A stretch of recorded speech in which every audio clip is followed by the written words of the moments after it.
Shalom, selamat pagi saudara-saudari yang dikasihi Tuhan Yesus Kristus.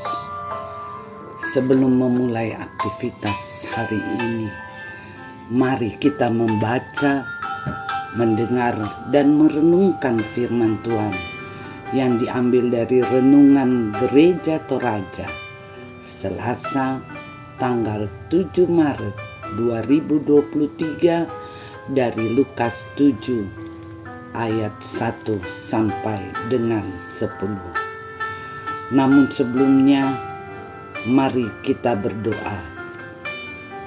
Bapa kami yang di surga, kami bersyukur, berterima kasih untuk berkat pertolongan dan penyertaan-Mu.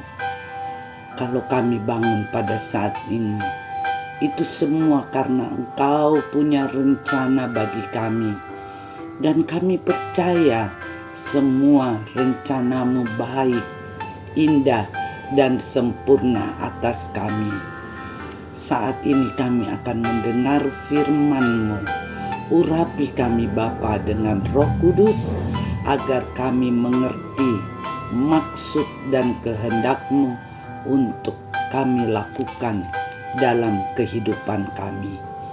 Di dalam nama Tuhan Yesus Kristus kami berdoa. Amin. Lukas pasal 7 ayat 1 sampai dengan 10. Yesus menyembuhkan hamba seorang perwira di Kapernaum.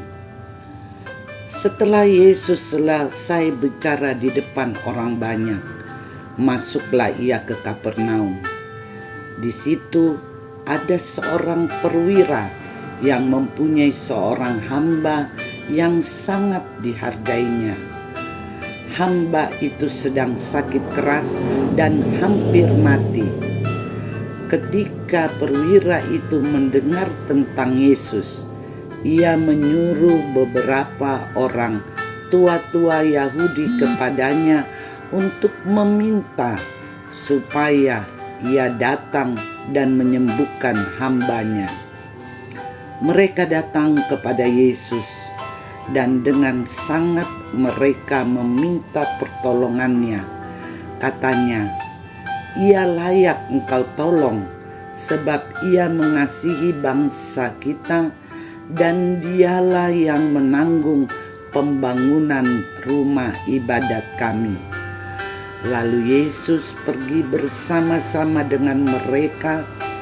Ketika ia tidak jauh lagi dari rumah perwira itu menyuruh sahabat-sahabatnya untuk mengatakan kepadanya, "Tuan, janganlah bersusah-susah, sebab aku tidak layak menerima Tuhan di dalam rumahku. Sebab itu, aku juga menganggap diriku tidak layak untuk datang kepadamu. Tetapi katakan saja sepatah kata, maka hambaku itu akan sembuh. Sebab aku sendiri seorang bawahan, dan di bawahku ada pula prajurit. Jika aku berkata kepada salah seorang prajurit itu, 'Pergi,' maka ia pergi, dan kepada seorang lagi, 'Datang,' maka ia datang. Ataupun kepada hambaku, 'Kerjakanlah ini,' maka ia mengerjakannya." Setelah Yesus mendengar perkataan itu, ia heran akan dia, dan sambil berpaling kepada orang banyak yang mengikuti dia, ia berkata, "Aku berkata kepadamu, iman sebesar ini tidak pernah aku jumpai sekalipun di antara orang Israel." Dan setelah orang-orang yang disuruh itu kembali ke rumah, didapatinya lah hamba itu telah sehat kembali. Amin. Tema kita untuk pembacaan pagi ini, kerendahan hati orang beriman. Secara naluriah, manusia ingin dipuji, ingin diperhatikan, ingin diprioritaskan, ingin dihargai, dan tidak mau direndahkan atau disepelekan. Karena itu, manusia cenderung meninggikan diri dan sulit merendahkan hati. Di zaman sekarang ini, sulit menemukan orang yang rendah hati karena kebanyakan orang berpikir bahwa kerendahan hati itu sama dengan kelemahan, di mana harga diri seseorang akan turun. Dalam bacaan firman Tuhan saat ini, seorang perwira Romawi di Kapernaum yang takut akan Allah dan sangat mengasihi bangsa Yahudi. Ini dibuktikan ketika ia mau menanggung biaya pembangunan rumah ibadat, ayat 4 dan 5. Perwira ini juga mengasihi hambanya ketika hambanya sakit. Melalui tua-tua Yahudi, ia meminta agar Tuhan Yesus datang untuk menyembuhkan hambanya. Ayat 2 dan 3. Ketika Tuhan Yesus hampir tiba di rumahnya, perwira itu malah meminta sahabat-sahabatnya menghalanginya. Ayat 6. Sekilas, perlakuan ini sungguh kelihatan tidak sopan. Namun, alasan dari tindakan ini sangat mengharukan karena perwira ini merasa tidak layak menerima Tuhan Yesus di rumahnya dan meminta Tuhan Yesus berkata sepatah kata saja, maka hambanya akan sembuh. Ayat 7. Tuhan Yesus menanggapi sikap perwira ini bukannya marah, malah Tuhan Yesus sangat mengagumi iman perwira ini, sehingga ia berkata, "Aku berkata kepadamu, iman sebesar ini tidak pernah aku jumpai sekalipun di antara orang Israel." Ayat 9. Setelah orang-orang suruhan perwira itu sampai ke rumah, mujizat pun terjadi. Mereka mendapati hamba perwira itu sudah sembuh. Perwira ini memberikan kita contoh tentang cara bersikap terhadap sesama.